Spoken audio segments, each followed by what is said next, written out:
তথ্যতত্ত্বে আপনাদের সকলকে স্বাগত। আপনাদের সঙ্গে রয়েছে আমি অঙ্কুর। আজকে যে বিষয় নিয়ে কথা বলবো, এখন প্রায় 12টা 20 বাজে। ইতিমধ্যেই নয়াদিল্লিতে নির্বাচন কমিশনের ভবনে শুরু হয়ে গিয়েছে বৈঠক। কার সঙ্গে বৈঠক? ঋতব্রত বন্দ্যোপাধ্যায়দের যে গোষ্ঠী, সেই গোষ্ঠীর সঙ্গে নির্বাচন কমিশনের ফুল বেঞ্চ আজকে বৈঠকে বসবে। তার কারণ আপনারা সকলেই জানেন, গত 21শে জুন নিউ টাউনের হোটেলে বৈঠক করেন এই ঋতব্রত গোষ্ঠীর যারা বিধায়করা রয়েছেন, এবং সেই বিধায়করা বৈঠক করে ন্যাশনাল ওয়ার্কিং কমিটি তৈরি করেন। তারাই নিজেদের আসল তৃণমূল কংগ্রেস বলে দাবি করছেন, এবং তাদের বক্তব্য ছিল যে 2022-এর লাস্ট ন্যাশনাল ওয়ার্কিং কমিটির বৈঠক হয়েছিল, 3 বছরের মধ্যে পরবর্তী বৈঠক করার কথা।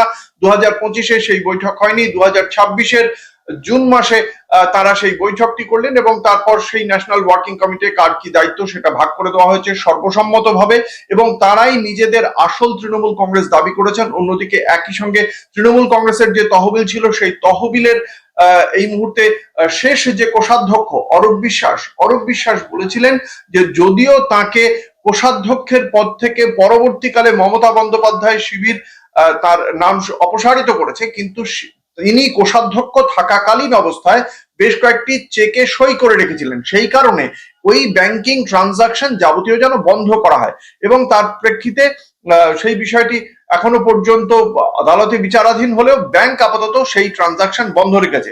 এরই মধ্যে আসল তৃণমূল, নকল তৃণমূল, কালীঘাট তৃণমূল, এই সমস্ত বিষয় যখন গন্ডগোল চলছে, তার মধ্যে 21শে জুলাই নিয়েও গন্ডগোল চলছে যে 21শে জুলাইটা কে পালন করবে, কিভাবে পালিত হবে, সে সমস্ত নিয়ে চলছে। কিন্তু তার মধ্যেই 21শে জুনের বৈঠকের পর আজকে সরাসরি নয়াদিল্লিতে গতকালই চলে গিয়েছেন ঋতব্রত বন্দ্যোপাধ্যায়রা। গতকাল নয়াদিল্লিতে যাওয়ার আগে কি বলেছিলেন ঋতব্রত বন্দ্যোপাধ্যায়, আমি একবার শোনাবো। আজকে কি জন্য দিল্লি যাচ্ছেন, কতজন যাচ্ছেন আপনারা? আমাদের কালকে নির্বাচন সদনে নির্বাচন কমিশনের ফুল বেঞ্চের সঙ্গে আমাদের একটা অ্যাপয়েন্টমেন্ট রয়েছে। সেই জন্য ওরা 10 জন একটা ডেলিগেশন অ্যালাউ করেছেন। তো আমরা 10 জন সেই কারণে আজকে দিল্লি যাচ্ছি। কালকে বেলা 12টায় নির্বাচন কমিশনের ফুল বেঞ্চের সঙ্গে আমাদের অল ইন্ডিয়া তৃণমূল কংগ্রেসের একটা মিটিং রয়েছে। সেই কারণেই আমরা আজকে দিল্লি যাচ্ছি। দাবি জানাবেন? সেটা তো সংবাদ মাধ্যমকে বলবো না, মানে একটা অ্যাপয়েন্টমেন্ট হয়েছে। আমরা আসল নকল এগুলোর মধ্যে এগুলো আপনাদের প্রেরোগেটিভ। আমরা অল ইন্ডিয়া তৃণমূল কংগ্রেস আমাদের 22 তারিখ স্পেশাল সেশনের পর আমরা নির্বাচন কমিশনকে লিখিত আকারে সবটা জানিয়েছিলাম, অল কমিউনিকেশন হয়েছিল, এবং আমরা একটা অ্যাপয়েন্টমেন্ট সিক করেছিলাম। তো সেই অ্যাপয়েন্টমেন্টটা কালকে গ্রান্টেড হয়েছে। সেজন্য আমরা নির্বাচন কমিশনকে ধন্যবাদ জানাই। এবার আমাদের যে 10 সদস্যের ডেলিগেশনকে ওরা অ্যালাউ করেছেন, কাল যখন আমরা ফুল বেঞ্চের সঙ্গে বসবো তখন আমাদের যা বক্তব্য আছে সেটা মিডিয়াকে স্বাভাবিকভাবে বলার কথা নয়, সেটা নির্বাচন কমিশনের ফুল বেঞ্চকেই হচ্ছে আমরা সেটা জানাবো। আমাদের 10 জনের তালিকা আমরা গোটাটাই হচ্ছে আপনারা জানতে পারবেন, সবাই প্রায় পৌঁছে গেছে। আমাদের যারা লিডারশিপ, কালেকটিভ লিডারশিপ, সেই কালেকটিভ লিডারশিপের 10 জন হচ্ছে, যেহেতু ডেলিগেশনও 10, তাই 10 জন হচ্ছে যাচ্ছেন। যে জটিলতা তৈরি হয়েছে এই বৈঠকে কি সেই জট কাটবে বলে মনে হয়? আপনি নির্বাচন কমিশন হলে আপনি জানতে পারবেন।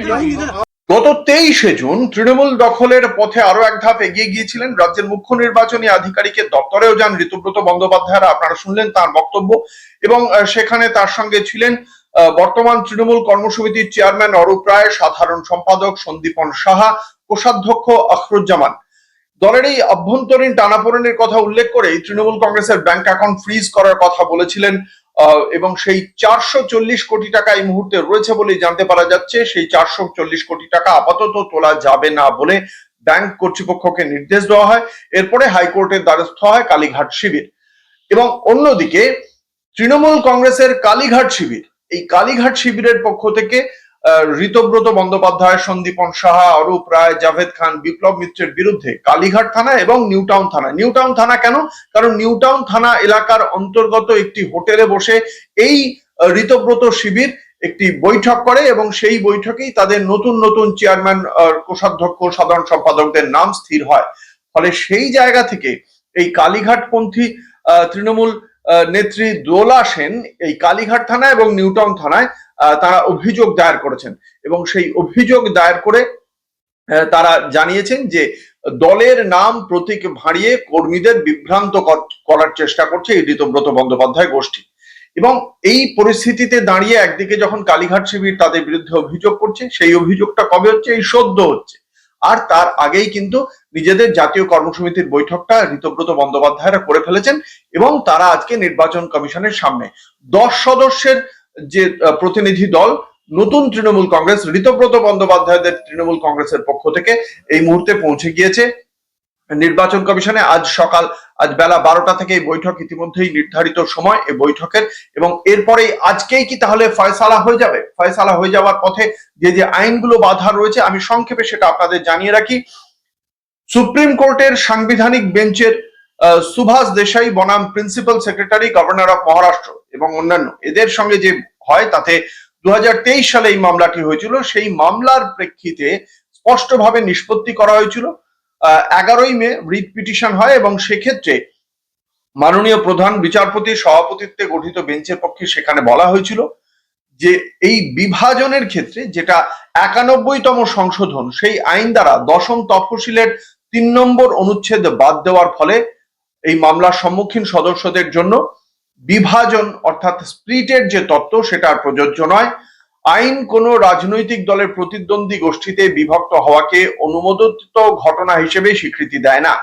দ্বিতীয়, রাজনৈতিক দলই সর্বোচ্চ বিধানসভা বা লোকসভার দল নয়।